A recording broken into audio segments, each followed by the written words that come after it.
नमस्कार. आपण दक्षिण मुंबईमध्ये आहोत आणि दक्षिण मुंबईचे महत्त्वाचे नेते धनराज भाई नाईक यांच्याशी आपण संवाद साधणार आहोत. धनराज भाई हे राजसाहेबांचे 30 वर्षाहून अधिक काळचे जुने समर्थक राहिलेले आहेत आणि भारतीय विद्यार्थी सेनेपासून 1992-93 पासून राजसाहेबांना खंबीरपणे एकनिष्ठतेने साथ दिलेली आहे धनराज नाईक यांनी. धनराज भाई नमस्कार. जय महाराष्ट्र. जय महाराष्ट्र. साऊथ मुंबईमध्ये प्रचार करताना तुमचा कसा अनुभव होता? निवडणुकीचा बिगुल वाजल्यापासून एक मनसेचे कार्यकर्ते म्हणून फील्डवरती प्रचार करताना तुम्हाला काय काय बरे वाईट अनुभव आले? खूप वाईट अनुभव काहीच नाही आहे, खूप चांगला अनुभव आलेला आहे. लोकांचा एवढा छान प्रतिसाद आहे महायुतीला. उमेदवार याबिनीताई जाधव ह्या देखील उत्कृष्ट उमेदवार आहेत. एक डबल ग्रॅज्युएट असलेली सुशिक्षित उमेदवार, भायखळा विधानसभेतून प्रथम नगरसेविका म्हणून निवडून आलेले आहे आणि त्यानंतर आमदार म्हणूनही आज भायखळा विधानसभेच्या ते प्रचलित आहेत आणि आदर्श आमदार म्हणून त्यांना महाराष्ट्र शासनाच्या वतीने पुरस्कृत आहेत.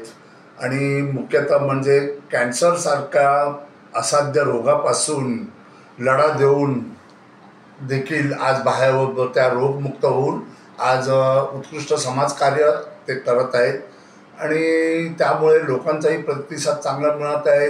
नरेंद्र मोदी साहेबांचे उमेदवार आहेत म्हणूनही त्यांना चांगला प्रतिसाद मिळत आहे. एक ओव्हरऑल सगळं म्हणजे चांगला प्रतिसाद मिळत आहे. त्यामुळे ते निवडून येतील, 100% निवडून येतील असा पूर्ण विश्वास आमच्या मनात आहे. धनराज भाई, बाळ नांदगावकर यांनी मनसेच्या तिकिटावरती लोकसभेची या अगोदर निवडणूक लढलेली आहे. यंदाही त्यांच्या नावाची खूप चर्चा होती. किंबहुना गणपती आणि नवरात्रीमध्ये दक्षिण मुंबईच्या मराठी बहुल भागांमध्ये बाळ नांदगावकर या नियमितपणे हे बैठका घेत होते आणि कार्यकर्त्यांना त्यांनी ॲक्टिव्ह केलं होतं. एक मनसेचा जुना कार्यकर्ता म्हणून आता तर तुम्ही दक्षिण मुंबईचे उपसंघटक आहात. तुमच्याकडे मलबार हिल विधानसभेची जबाबदारी होती, तुम्ही मलबार हिल विधानसभेचे अध्यक्ष होते. तुम्हाला एक मानणारा मोठा कार्यकर्त्यांचा वर्ग आहे. तुम्ही ते सर्व कार्यकर्ते, तुम्ही स्वतः तुम्ही नाराज नाहीत, तुम्ही निराश नाहीत बाळ नांदगावकरांना तिकीट नाही मिळालं किंवा तो आपला उमेदवार नाही, आपलं चिन्ह नाही, मनसेचा एकही उमेदवार नाही महाराष्ट्रात, याबाबत काही नाराजी, काही निराशा नाही तुमच्या मनात?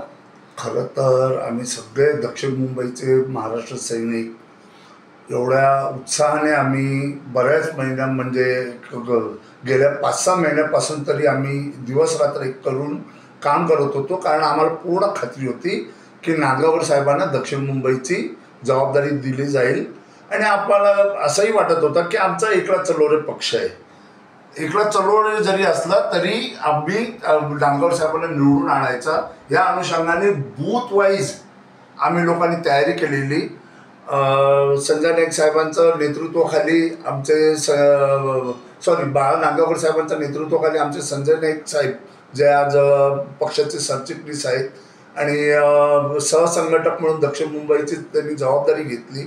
त्यांच्या मार्गदर्शनाखाली आम्ही सगळ्यांनी बूथ वाईज 6 विधानसभेमध्ये अशी तयारी केली होती की आम्हाला म्हणजे फक्त महाराष्ट्र नवनिर्माण सेना असा आम्ही एकाकी जरी लढलो असतो तरी बाळा नांदगावकर साहेब निवडून आले असते आणि 100% निवडून आले असते. आज अशा पद्धतीत आम्ही सगळ्यांनी तयारी केली होती आणि आज नांदगावकर साहेबांना उमेदवारी नाही मिळाली तर त्याबद्दल खंत कसं नसणार.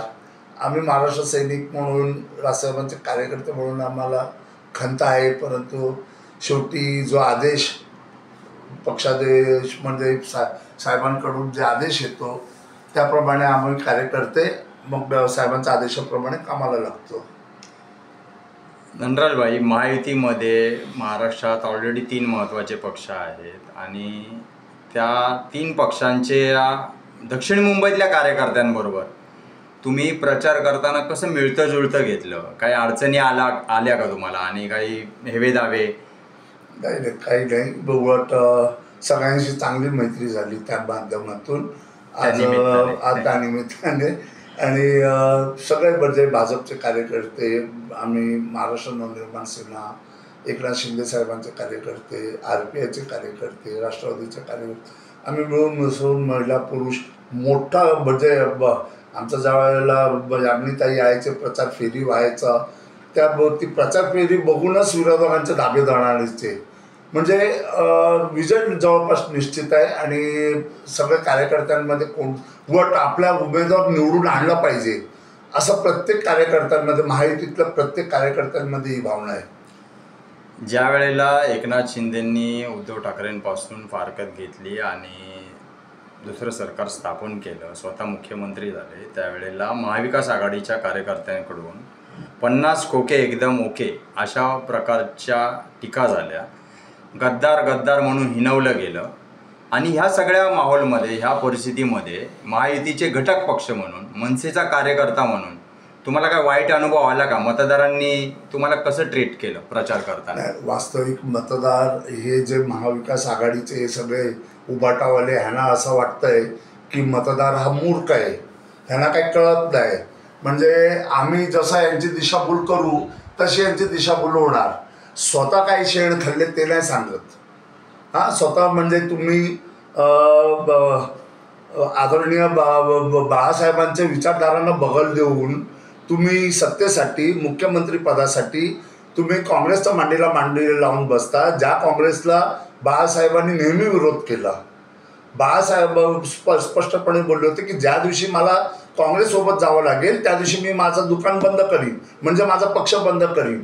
म्हणजे माझे वडील ज्या वेळेला काँग्रेसच्या एवढे विरोधात आहे त्या काँग्रेससोबत मी जायचं का, हे या व्यक्तीने बघायला नको. मग जेव्हा बाळासाहेबांचे विचार मांडणारा हा जो वर्ग आहे, एकनाथ शिंदे साहेबांनी त्यांच्यासोबत बाहेर पडले. हे का बाहेर पडले? हे जे उद्धव ठाकरे, तुम्ही भले बाळासाहेबांचे सुपुत्र आहात, परंतु तुम्ही जे काही कराल ते आम्ही मान्य करणार असं नाही आहे ना. आम्ही बाळासाहेबांमुळे शिवसेनेत आलो आहे, तुमच्यामुळे शिवसेनेत आलो नाही आहे. आणि जर तुम्ही तुमची गाडी वेगळ्या दिशेने नेताय तर आम्ही का तुमच्यासोबत येऊ? म्हणून ते वेगळे आले आणि समविचारी पक्ष असलेलेच भाजपबरोबर ते जुळले. वास्तविक एकनाथ शिंदे साहेबांनाही माहिती नव्हतं की मला हे मुख्यमंत्री करणार आहेत. ते देशाचे प्रधानमंत्री मोदी साहेबांचा हा मनाचा मोठेपणा आहे की त्यांनी त्यांना मुख्यमंत्री केला. आज हे कसं आहे माहिती आहे का, शेवटी बाळासाहेबांच्या विचारांचा विजय आहे. आज त्या माणसाच्या हातून शिवसेना नावही गेला, चिन्हही गेला, सगळं नामोनिशान मिटलं. आज ते योगायोग बघा. म्हणजे ते म्हणतो ना आपण, हे नियतीचा खेळ आहे. तुमची नीतिमत्ता चांगली नाही, त्यामुळे तुम्हाला नियतीने तुम्हाला पूर्ण संपून टाकला, तुमचा नामोनिशान संपून टाकला. आणि जो माणूस सच्चा आहे, जो बाळासाहेबांना मानतो, बाळासाहेबांना विचारधारांना मानतो, त्या माणसाकडे शिवसेना नाव आला आणि शिवसेनेचं धनुष्यबाणही आला. म्हणजे स्वर्गवासी बाळासाहेबांचा आशीर्वाद एकनाथ शिंदे साहेबांना प्राप्त झाला, हे नियतीने दाखवून दिलेलं आहे.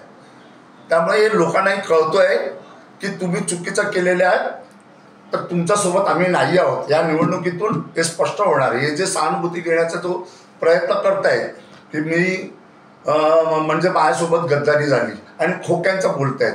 अरे कसले खोके? तुम्ही का तुम्हाला काय एकनाथ शिंदेने पैसे दिलेले का? मोजून वाट तुम्ही मोजायला होते का खोके?